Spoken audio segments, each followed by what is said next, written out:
Người trưởng thành không cần hoàn hảo, chỉ cần thật.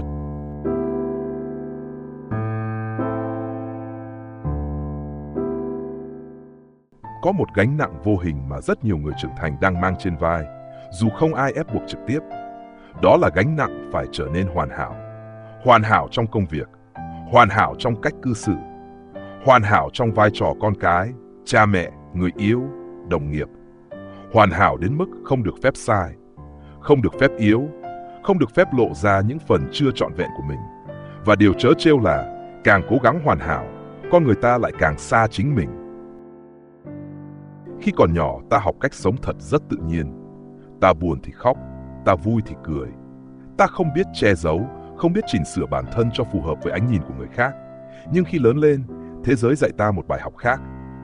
Rằng muốn được công nhận, ta phải kiểm soát lời nói, kiểm soát cảm xúc, kiểm soát hình ảnh. Và rồi, rất nhiều người nhầm lẫn giữa việc trưởng thành và việc đánh mất sự chân thật. Ta bắt đầu sợ sai, sợ nói nhầm, sợ bị đánh giá, sợ người khác thấy mình không đủ tốt.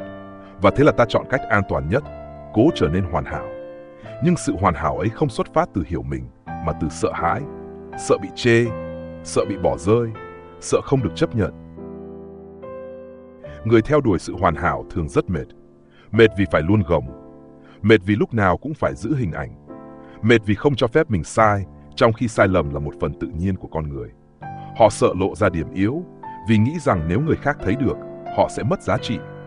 Nhưng họ không nhận ra rằng, chính việc không dám là mình mới khiến họ đánh mất giá trị thật. Hoàn hảo là một lớp mặt nạ. Nó có thể khiến bạn được khen, được nể, được đánh giá cao trong chốc lát. Nhưng nó cũng khiến bạn cô đơn. Vì không ai kết nối được với một con người không bao giờ để lộ sự thật. Không ai chạm được vào một tâm hồn luôn bị bọc kín bằng chuẩn mực. Người trưởng thành thật sự không còn quá bận tâm đến việc phải tỏ ra hoàn hảo. Họ hiểu rằng sự hoàn hảo là một ảo tưởng. Không ai sống lâu mà không sai. Không ai đi xa mà không vấp. Không ai sâu sắc mà chưa từng đổ vỡ. Điều làm nên giá trị của một con người không phải là số lần họ giữ được hình ảnh, mà là cách họ đối diện với những phần chưa hoàn thiện của mình. Sự chân thật không có nghĩa là buông thả. Không có nghĩa là muốn nói gì thì nói, muốn làm gì thì làm. Chân thật là khi bạn dám nhìn thẳng vào mình, thừa nhận mình chưa giỏi ở đâu, chưa mạnh ở đâu, và không tự ghét bỏ bản thân vì điều đó. Đó là một dạng can đảm mà không phải ai cũng có. Có một nỗi sợ rất phổ biến. Nếu tôi không hoàn hảo, liệu tôi có còn được yêu không? Liệu tôi có còn được tôn trọng không? Liệu tôi có bị bỏ lại không? Chính nỗi sợ này khiến nhiều người chọn sống giả thay vì sống thật.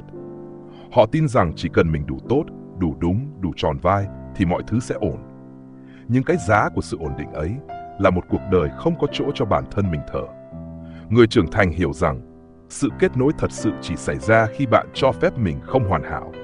Khi bạn dám nói tôi mệt, khi bạn dám nói tôi không biết, khi bạn dám thừa nhận tôi sai, những khoảnh khắc đó không làm bạn nhỏ đi.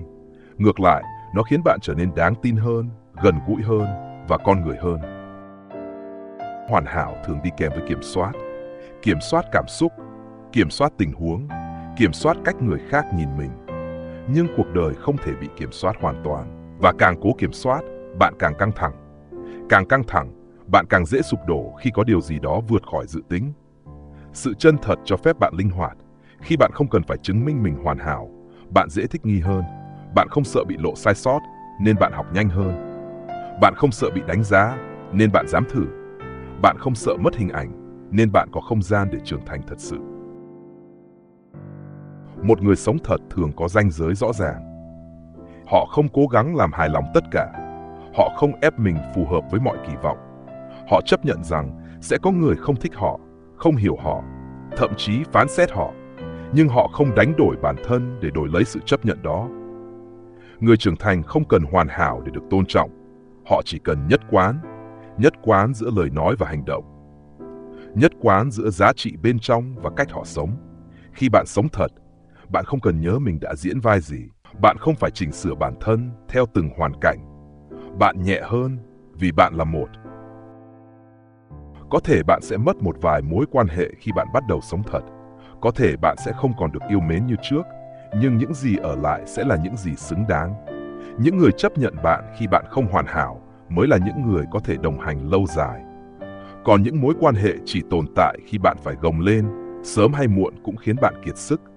Sống thật không phải là con đường dễ. Nó đòi hỏi bạn phải đối diện với sự không hoàn hảo của mình mỗi ngày. Nhưng đổi lại, bạn có được sự bình an. Bình an vì không phải trốn tránh, bình an vì không phải diễn, bình an vì không phải sợ một ngày nào đó mình bị lộ ra là không hoàn hảo như người khác nghĩ. Người trưởng thành không cần hoàn hảo, vì họ hiểu rằng hoàn hảo không làm họ hạnh phúc. Chân thật mới làm được điều đó, chân thật với cảm xúc, chân thật với giới hạn, chân thật với mong muốn, chân thật với cả những phần yếu đuối mà trước đây họ từng xấu hổ. Khi bạn sống thật, bạn không cần phải luôn mạnh. Bạn cho phép mình mệt, cho phép mình sai, cho phép mình chậm lại. Và chính trong những khoảnh khắc đó, bạn trở nên mạnh mẽ hơn theo cách rất khác. Không ồn ào, không phô trương, nhưng vững.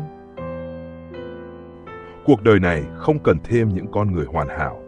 Nó cần những con người thật, thật đến mức dám sống đúng với mình, dù không vừa mắt tất cả. Thật đến mức dám bước đi với những vết xước mà không thấy xấu hổ. Thật đến mức dám nói, tôi là thế này, và không xin lỗi vì điều đó. Nếu có một điều bạn nên buông xuống trong hành trình trưởng thành, thì đó là áp lực phải hoàn hảo. Và nếu có một điều bạn nên giữ lại, thì đó là sự chân thật.